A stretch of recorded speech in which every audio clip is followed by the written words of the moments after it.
जय जगदंब नमो आदेश। मी प्राध्यापक आंधळे सर आपल्या ह्या व्हिडिओमध्ये सहर्ष स्वागत करत आहे। काल 20 ऑक्टोबर माझा वाढदिवस, तर माझ्या वाढदिवसानिमित्त अनेकांनी मला ज्या शुभेच्छा दिल्या, मेसेज पाठवले, माझ्या सेवेकरांच्या हस्ते निरोप दिले, त्या सर्वांचा मी शतशः ऋणी आहे। काल उपासना शिबिर सुद्धा होतं। उपासना शिबिरामध्ये काल गर्दी होती, त्यामुळे रात्री जवळपास 12 वाजेपर्यंत तर मी उपासकांमध्ये बसलेलो होतो। 12 वाजेच्या नंतर मी अनेकांच्या शुभेच्छा स्वीकारल्या, ज्या व्हॉट्सअपवरती आणि SMS द्वारे मला त्या ठिकाणी प्राप्त झालेल्या होत्या। आजचा आपला विषय असा आहे की आंधळे सर हे नेहमी नेहमी नेहमी बिमार का पडत असतात? नेमकं कारण काय? कारण एक विषय माझ्या असा कानावरती आला, म्हणजे मजाकमध्ये एक माझा जवळचा शिष्य असा बोलला की असं म्हणण्यात येतं की जो व्यक्ती पापी असतो, जो जास्त पाप करतो, त्याला देव त्या ठिकाणी सुखाने खाऊ देत नाही। म्हणजे पापी माणूस हा वरच्यावर बिमार पडत जातो किंवा वरच्यावर त्याला रोग होतात, त्याला दवाखाना भरावा लागतो आणि त्या ठिकाणी मग पापी माणसाला दवाखान्याचा खर्च, अशा एक म्हण आहे। पण म्हणे आमचे गुरु असे आहेत की जे नेहमी पुण्य करतात, नेहमी दुसऱ्यांसाठी जगतात, स्वतःसाठी जगत नाही, तरी सुद्धा आंधळे सर मग नेहमी बिमार का पडतात? तर म्हटलं प्रश्नामध्ये तर लॉजिक 100%च आहे आणि हे लॉजिक आपण या ठिकाणी उलगडवून सांगितलं पाहिजे। सध्या तुम्ही बघत असाल तर माझ्या हातामध्ये सिरिन लावलेली आहे, इथे वरती सलाईन सुद्धा लावलेला आहे। डॉक्टर साहेब नेमकेच येऊन गेले आणि त्यांनी या ठिकाणी सलाईन वगैरे मला दिलं थोड्या वेळापूर्वी। आणि सकाळपासून माझी तब्येत खराब असल्यामुळे या ठिकाणी असणारे माझे संभाजीनगर औरंगाबादचे शिष्य सचिन झांबरे, जे जगदंबा देवी फाउंडेशनचे उपाध्यक्ष सुद्धा आहे, आणि त्यांची सौभाग्यवती पत्नी सुप्रिया झांबरे, जी आमच्या इथलची असणारी सचिव आहे फाउंडेशनची, तर हे दोघांना माहिती मिळाली की सरांची तब्येत खराब आहे, त्यामुळे ते दोघंही तातडीने संभाजीनगरवरून मला भेटण्यासाठी आले, म्हणून त्यांना माझ्या बाजूला या ठिकाणी बसवलंय। विषय काय झाला किंवा मी नेहमी नेहमी बिमार का पडतो, याचं खरं कारण आज मी तुम्हाला सांगतो अगदी मनमोकळेपणाने।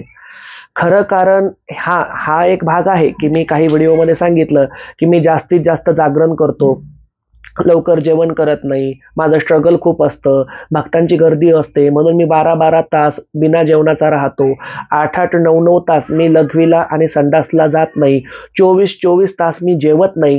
ही सर्व कारणं तर बिमार पडण्यासाठी कारणीभूत नक्कीच असतील, त्याबद्दल वाद नाही, परंतु एक सर्वात महत्त्वाचं कारण ते असं की मी जे लोकांना त्या ठिकाणी लाईव्हमध्ये व्हायब्रेशन देतो, हे व्हायब्रेशन देत असताना समोरच्या व्यक्तीला जो त्रास आहे किंवा समोरच्या व्यक्तीला जो रोग आहे, समोरच्या व्यक्तीला जी पीडा आहे, तिचा काही प्रमाणामध्ये संसर्ग हा व्हायब्रेशन देणाऱ्या साधकावर सुद्धा होत असतो, हा त्या ठिकाणचा नियम सुद्धा आहे। जसं या ठिकाणी मी उदाहरणासहित सांगितलं पाहिजे, रामकृष्ण मिशनचे आद्य दैवत आणि गुरु स्वामी विवेकानंद यांचे सद्गुरू असणारे त्या ठिकाणी रामकृष्ण परमहंस, जे कलकत्त्याला राहत होते, दक्षिणेश्वर कालीचे ते उत्तम उपासक सुद्धा होते, साक्षात काली माता ज्यांच्यासोबत बोलायची, जेवायची, उठायची, बसायची, असे ते महान काली साधक होते। एवढ्या महान रामकृष्ण परमहंसांचा मृत्यू हा त्या ठिकाणी घशाच्या कॅन्सरमुळे, कर्करोगामुळे झाला। त्यांना त्यांच्या एका शिष्याने प्रश्न विचारला, तो म्हटला की गुरुजी, तुम्ही आतापर्यंत काली मातेच्या शक्तीवर आणि काली मातेच्या सिद्धीवर हजारो लाखो लोकांचा इलाज केला, हजारो लाखो लोकांना बरं केलं, मग तुम्हाला स्वतः घशाचा कॅन्सर झालाय, कर्करोग झालाय, तुम्ही स्वतःसाठी देवीला प्रार्थना करा। त्यावेळेला रामकृष्ण परमहंसांनी उत्तर दिलं, मी आत्तापर्यंत ज्या हजारो आणि लाखो लोकांसाठी प्रार्थना केल्या, त्यांना मी माझी चेतना दिली, त्यांना मी त्या ठिकाणी असणारा माझा आशीर्वाद दिला, आपल्या भाषेमध्ये म्हणूया व्हायब्रेशन दिले, हे आजचा शब्द आहे व्हायब्रेशन, त्या काळामध्ये समजूया आपण चेतना दिली किंवा शक्तिपात दिला, तर या गोष्टीमुळे समोरच्या व्यक्तीचा संसर्ग हा माझ्या शरीरावरती सारखा सारखा सारखा होत गेला आणि आज परिणाम असा आहे की मला स्वतःला कर्करोग झालेला आहे, ज्यातून माझी सुटका नाही। आणि त्या ठिकाणी अगदी कमी वयामध्ये 50 ते 51व्या वर्षी रामकृष्ण परमहंस यांचं त्या ठिकाणी दुर्दैवी असं स्वर्गवासी ते झाले किंवा त्यांचं निधन झालं। सांगायचा अर्थ काय की माझ्याकडे जे काही आठवड्याभरामध्ये भक्तांचे फोन येत असतात, कॉल येत असतात, कोण्या महिलेचा नवरा दवाखान्यामध्ये ॲडमिट असतो, त्याला हार्ट अटॅक आलेला असतो, कोण्या महिलेच्या पायाला त्या ठिकाणी मोठी दुखापत झालेली असते, कोणा महिलेला त्या ठिकाणी डोक्याचा ब्रेन ट्यूमरचा त्रास असतो, कोणाला अर्धांग वायू पक्षाघाताचा त्रास असतो. हे जे सर्व आमच्याकडे निरोप येतात, यांच्यासाठी मी जेव्हा प्रार्थना करतो तर समोरच्या भक्ताला अगदी 12 तासाच्या आत चांगला खडखडीत फरक पडतो. हा गेल्या माझ्या 20 वर्षाचा इतिहास आहे. म्हणजे 15 वर्ष मी स्वतः सक्रियपणे करत आहे. त्याच्या आधीचे 5 वर्ष माझे परमपूज्य गुरु स्वामी सुभाषचंद्र सरस्वती महाराज शिवपंथी हे जेव्हा लोकांना व्हायब्रेशन द्यायचे, मी त्यांच्याजवळ बसलेून 5 वर्ष त्यांची प्रक्रिया पाहिलेली आहे. असे त्यांचे 5 माझे 15, 20 वर्षाचा हा अनुभव आहे. परंतु स्वामीजी सुद्धा वरचे वर नेहमी बिमार पडायचे, कारण ते लोकांना त्या ठिकाणी लाईव्ह मध्ये व्हायब्रेशन द्यायचे, शक्तिपात घडवायचे. तोच प्रकार माझ्या बाबतीमध्ये सुद्धा घडतो. उदाहरण कालचं आहे. मी काल अगदी ठणठणीत बरा होतो. अगदी काल मी खूप छान पद्धतीनुसार शिबिर घेतलं. शिबिरामध्ये वाढदिवस साजरा करण्यात आला. तो व्हिडिओ तुम्ही कदाचित बघितला सुद्धा असेल. परंतु एकाएकी काल रात्री 12 वाजता मला 2 निरोप प्राप्त होतात. पहिला निरोप असतो तो परवाच्या दिवशी येऊन गेलेला, म्हणजे संतोष बोरगे नावाचा एक भक्त जो मुंबईला राहतो, त्याला एकाएकी पॅरेलाइजचा अटॅक आला, पक्षाघाताचा त्याला त्या ठिकाणी असणारा झटका आला. पक्षाघात उर्फ पॅरेलाइजच्या झटक्यामध्ये तो दवाखान्यामध्ये भरती करण्यात आलं. त्याला डॉक्टरांनी सांगितलं की तुझं हृदय फक्त 40% काम करतंय, 60% त्याने काम करणं बंद केलंय. तुझ्या मेंदूला रक्तपुरवठा कमी होतोय, हृदयाला रक्तपुरवठा कमी होतोय, तुझी गॅरंटी नाही. संतोष बोरगेनी परवा दिवशीही फोन केला होता आणि कालही त्याचा फोन आला. तो रडत होता. म्हटला की भाऊ कसंही करून मला वाचवा. माझे जवळची व्यक्ती मला भाऊ म्हणतात. भाऊ कसंही करून मला वाचवा. हे एक उदाहरण झालं. दुसरं उदाहरण म्हणजे संभाजीनगर शहरामधून असणाऱ्या म्हणजेच औरंगाबाद मधील मीनाताई साळवे यांचं. मीनाताई साळवे यांचे पती जे स्वतः त्या ठिकाणी एसटी कर्मचारी आहेत, चालक आहेत. एसटी कर्मचारी असणाऱ्या मीनाताईंच्या पतीला एकाएकी काल हार्ट अटॅक आला आणि त्यांना दवाखान्यामध्ये भरती करण्यात आलं. डॉक्टरांनी सांगितलं की यांच्या जीवाची गॅरंटी नाही आणि त्यांना ICU मध्ये भरती केलं. सध्या सुद्धा ते ICU मध्ये संभाजीनगरला भरती आहेत दवाखान्यामध्ये. परंतु मीनाताईंचा काल एवढ्या गडबडीमध्ये फोन आला आणि सांगितलं की माझ्या पतीची गॅरंटी नाही, ते ICU मध्ये भरती आहे. भाऊ काहीही करा पण माझं कुंकू वाचवा. आणि मग त्या ठिकाणी मी मीनाताई आणि संतोष बोरगे ह्या दोघांना सुद्धा काल रात्री 2 वाजता लाईव्ह व्हायब्रेशन द्यायला सुरुवात केली. 12 वाजेपर्यंत तर माझ्या मागे शिबिराची गर्दी होती. काल जवळजवळ 8 ते 9 केक इथे कापण्यात आले, जे भक्तांनीच आणले होते. त्यांचा मी मनस्वी आभारी आहे. कालच्या शिबिरातील एकन-एक व्यक्ती सांगेल की सर, म्हणजेच मी स्वतः काल खडखडीत बरा होतो, पण नेमकं गाडं कुठं बिघडलं. रात्री 2 वाजता मी लाईव्ह मध्ये व्हायब्रेशन दिले संतोष बोरगे आणि मीनाताई साळवे यांच्या पतीला, आणि त्या ठिकाणपासून माझी तब्येत एकदम खालावली. आज सकाळपासून मला पूर्ण घाम येतोय, चक्रा येत आहेत, छाती दुखत आहे, अर्ध्या अंगामध्ये सुया टोचल्यासारखा त्रास होतोय. थोडक्यात जे जे सिम्पटम्स त्या समोरच्या पेशंटला होते ते सर्व सिम्पटम्स मला माझ्यावरती जाणवत आहेत. मग डॉक्टरांना घरी बोलवण्यात आलं. आमचे फॅमिली डॉक्टर घरी आले. त्यांनी माझं ब्लड सॅम्पल घेतलं आणि ब्लड सॅम्पल घेऊन त्यांनी ते चेक केलं आणि मला सांगितलं की बुवा तुम्हाला आरामाची सक्त गरज आहे. 3 ते 4 दिवस तुम्ही काहीही काम करू नका. पण आराम भेटेल तो आमच्या जीवाला कसला. अहो उद्या सुद्धा 5 ते 6 भक्त येणार आहेत, ज्यांच्या खाजगी पूजा मी या ठिकाणी घेतलेल्या आहे. ये बेटा बैस.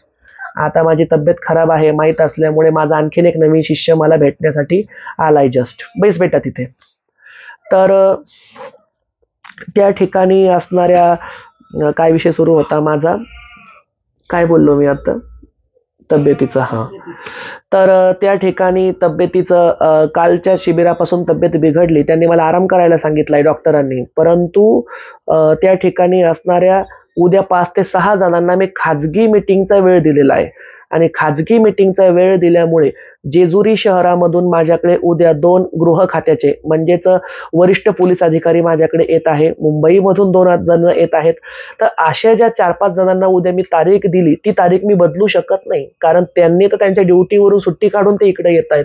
माझी तब्येत बरी असो वा नसो, माझ्या हाताला सलाईन असो वा नसो, मी कसाही असो, मला उद्या त्यांना 4 ते 5 घंट्याचा खाजगी वेळ देणं भागच आहे. मग ही जी सर्व मरमर मी या ठिकाणी जगासाठी करतो, तर त्याची किंमत ठेवावी. किंमत आहे सर्वांना, मी असं म्हणणार नाही की किंमत नाही. कुचके, सडके आणि नासके थोडेफार टकले टुकले लोक जर सोडले, बाकी सर्वांना माझी भरपूर किंमत आहे. परंतु काही गोष्टींना औषध नसतं, काही गोष्टींना इलाज नसतो. त्यामुळे दुसऱ्यांना म्हणायचं की निंदकांचे स्वागत, निंदकांचे अभिनंदन, स्वतःच गावभराची निंदा करायची, असे काही लोक आहेत. पण असो, त्यांच्याबद्दल काही मला बोलायचं नाहीये. काही जण तर माझ्या मरणाची वाट पाहून बघत असतील, दिवस मोजत असतील, परंतु कावळ्याच्या शापाने गाय मरत नसते. माझ्या मागे माझी अंबाबाई, सप्तशृंगी काळूबाई खंबीर उभी आहे. माझ्या तीनही गुरूंचा आशीर्वाद आहे. त्यामुळे आणि काही जण कदाचित असं म्हणू शकतात की आजचा हा जो व्हिडिओ आहे, तर हा व्हिडिओ म्हणजे एक स्टंटबाजी आहे, म्हणजे काहीतरी यांनी हाताला सलाईन लावून मुद्दाम व्हिडिओ काढला. अशांसाठी मला वाटतं दूध का दूध, पाणी का पाणी. आपण इथेच त्या दोन्ही पेशंटला फोन लावूया. संतोष बोरगे म्हणून त्या मोबाईलवरून कॉल करा आणि ऑन स्पीकर फोन लावा. त्यानंतर मीनाताई साळवे औरंगाबाद, त्यांना सुद्धा ऑन स्पीकर फोन लावा आणि मोबाईल माझ्याकडे द्या. सरांशी बोला असं त्यांना सांगा. तर हा, एक सरांशी बोला म्हटलं. जय जगदंब संतोष. जय जगदंब भाऊ. तब्येत कशी आहे बेटा तुझी आता? खूप बरी आहे. बरं हे बघ, मी तुझी परवानगी न घेता या ठिकाणी एक व्हिडिओ शूट करतोय आणि ऑन स्पीकर मी तुला व्हिडिओ मधून फोन लावलेला आहे. तू जे काही बोलतोयस हे सर्व जनता सध्या ऐकत आहे, म्हणजे ऐकेल. तर बेटा, तुझ्यासोबत जो प्रसंग घडला आणि मी जे तुझ्यासाठी काल प्रार्थना केली, तो प्रसंग एकदा या ठिकाणी ऑन स्पीकर मोठ्याने सांग. हा भाऊ, माझ्या अंगावर जरा काटा आलाय, 2 मिनिटं. बोल बेटा. भाऊ, मी ना 24 तारखेपासून मला स्ट्रोक आला होता. रक्ताच्या गाठी झाल्या डोक्यामध्ये. तर एक हात माझा असा लेफ्ट साईडचा आहे ना, काय बोला, वारं गेलं होतं. पॅरेलाइज झालता. हा, पॅरालाइज झालो होतो. आणि मी परवा कॉल केला तुम्हाला, मला खूप आठवण आली आणि मी माझं जे घडलं ना ते मी तुम्हाला सांगितलं. तुम्ही मला लगेच बोललात की ताबडतोब मला तुझा पायाचा फोटो आणि छातीचा फोटो पाठव.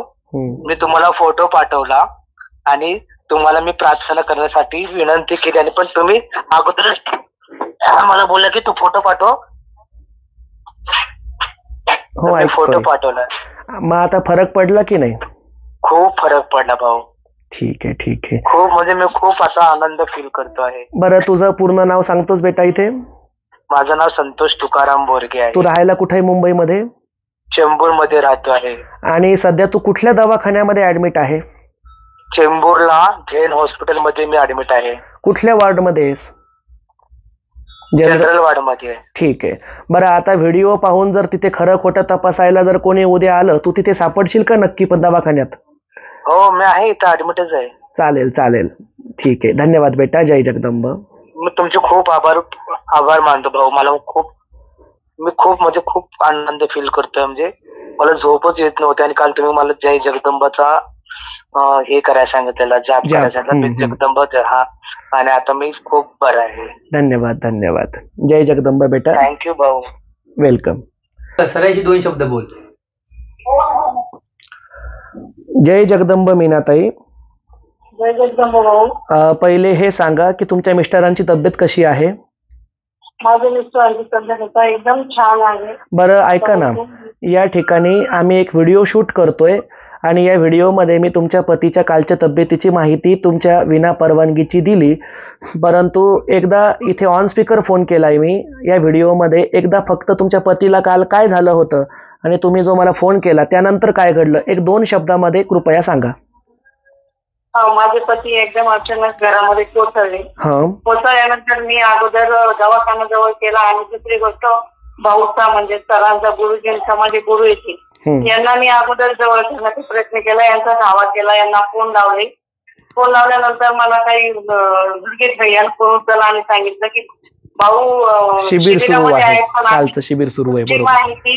तुमची माहिती मी भाऊला कळवतो आणि भाऊला तशी माझी माहिती भाऊपर्यंत कळवली. भाऊने ताबडतोब तिकडून व्हायब्रेशन द्यायला सुरुवात केली, प्रार्थना केली की माझ्या पतीचं जे काही होतंय ते त्याच्यातून सुटका होऊ दे. आणि मी पण भाऊची धावा करत राहिली, देवीची धावा करत राहिली. आणि काही वेळानंतर हॉस्पिटलला, संडे हॉस्पिटलला ऍडमिट केलं. डॉक्टरने सांगितलं की जर तुम्ही 10 मिनिटं उशीर केला असता तर हा माणूस आमच्या हाती लागला नसता, आमच्या मेडिसिनचा आमचा काही उपयोग झाला नसता. तर भाऊच्या धावेमुळे आणि भाऊच्या प्रार्थनेमुळे माझ्या नवऱ्याला पुनर्जन्म मिळाला. म्हणून मी माझ्या गुरुचे खूप खूप आभारी, गुरुचे खूप आभारी. मला शब्दात व्यक्त करू नाही शकत मी. एवढं माझं रडू नका एवढं ताई. मी मला पण नाही भाऊ, खूप खूप खूप खूप आभारी मी तुमची, खूप आभारी. अशीच कृपा तुमच्यावरती आणि तुमच्या पतीवर, संपूर्ण शिष्य परिवारावर अंबाबाईची राहो. बरं ताई, तुमच्या पतीला सध्या औरंगाबादच्या कुठल्या दवाखान्यामध्ये ऍडमिट केलंय? दंडे हॉस्पिटलमध्ये. दंडे हॉस्पिटल हे कुठं पडतं, तर कुठल्या इलाक्यात आहे नेमकं? हे सिडको बस स्टँडच्या समोरचा भागी, बर, मायानगर गेंटू, ठीक. तिथे आहे दंडे हॉस्पिटल. बरं, जर हा व्हिडिओ पाहून खरं खोटं पाहण्यासाठी जर कोणी उद्या दवाखान्यात आलं तर तुम्ही आणि तुमचे पती त्यांना दवाखान्यामध्ये सापडाल का? हो, ना, दवाखान्यातच आहात ना? अजून किती दिवस आहात दवाखान्यात?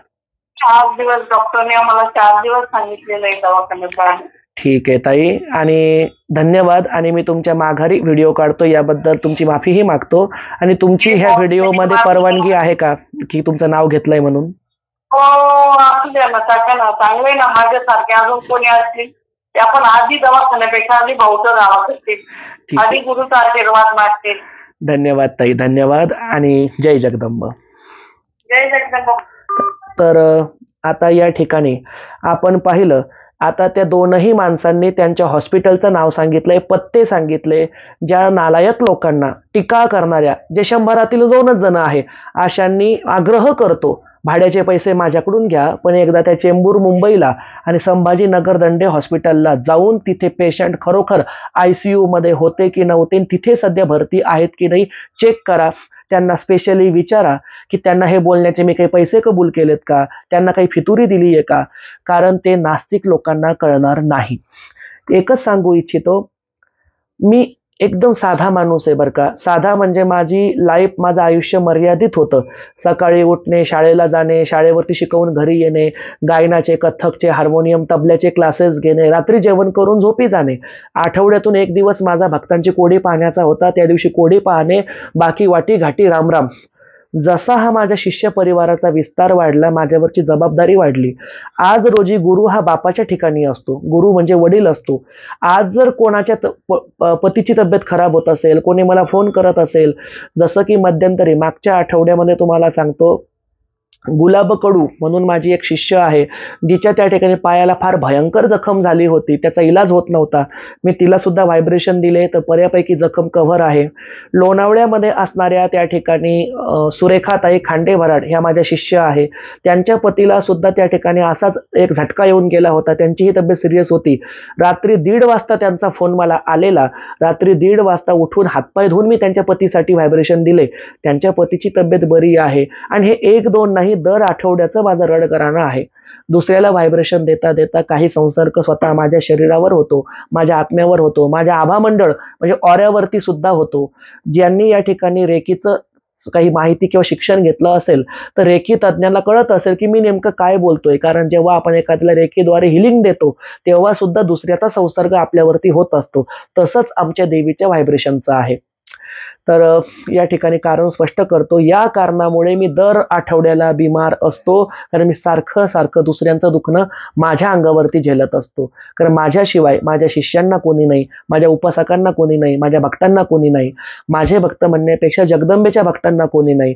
जो विश्वास ठेवून माझ्यावर फोन करेल, निरोप देईल किंवा माझ्यावरती त्याची मान टाकेल, मी त्याची मान कधीही जमिनीला पडू देणार नाही. माझा खांदा सदैव त्यांच्यासाठी त्या ठिकाणी उभाच राहील. एवढंच या व्हिडिओच्या निमित्ताने बोलतो. आणि या ठिकाणी सांगतो की जे पापी असतात त्यांना देव त्या ठिकाणी नेहमी बिमार पाडतो, हे खरं. पण माझ्या ठिकाणी अपवाद असा आहे की मी जास्तीत जास्त पुण्य करून, भक्तांसाठी जीव तोडून, त्यांच्या चिंतनाची कामना करून सुद्धा भक्तांचा संसर्ग माझ्या अंगावर घेतल्यामुळे मी नेहमी बिमार असतो. आणि या कारणामुळे मला 2 गोळ्या रोजच्या सुरू झालेल्या आहे. त्या गोळ्या होण्याचं कारण सुद्धा हेच, कारण की अति जास्त प्रमाणावरती माझं शरीर मी त्या ठिकाणी सेन्सिव्ह करून घेतलं, अंगावरती वार झेलत असतो. मध्यंतरी तुम्हाला सांगतो, सध्याही माझ्या शरीरावर त्या खुणा आहे, पण मी इथे दाखवू नाही शकत, म्हणजे त्या मांडीवरती खुणा आहे. एका लहान मुलाच्या शरीरावरती त्या ठिकाणी अंगावरती अशा फुल्या उठत होत्या आणि चिरा पडत होत्या, ब्लेडनी मारल्यासारख्या चिरा. त्या मुलाला मी व्हायब्रेशन दिले, त्या मुलाला फरक पडला आणि रातोरात्र माझ्या मांडीवरती अगदी ब्लेडच्या पानाने मारल्यासारख्या खुणा उमटल्या होत्या, ज्या आजही माझ्या मांडीवर आहे. पण इथे माय बहिणी असल्यामुळे आणि हे सार्वजनिक प्लॅटफॉर्म असल्यामुळे यूट्यूबवरती मी माझ्या मांडीवरच्या जखमा दाखवू नाही शकत. जर कोणी इथे आलं आणि पुरुष असेल तर मी नक्की त्याला एकांतामध्ये त्या जखमा दाखवेल सुद्धा. तर असो, आशा आहे की असंच तुमचं प्रेम आणि विश्वास कायम ठेवा. भेटूया पुढच्या व्हिडिओमध्ये. तोपर्यंत सर्वांना जय जगदंब, नमो आदेश. आणि निंदकांचे, कुरघोड्या करणाऱ्यांचे, आंधळे सरांना शिव्या शाप देऊन काटा काढण्याची सुपारी देणाऱ्यांचे हार्दिक अभिनंदन. जय जगदंब.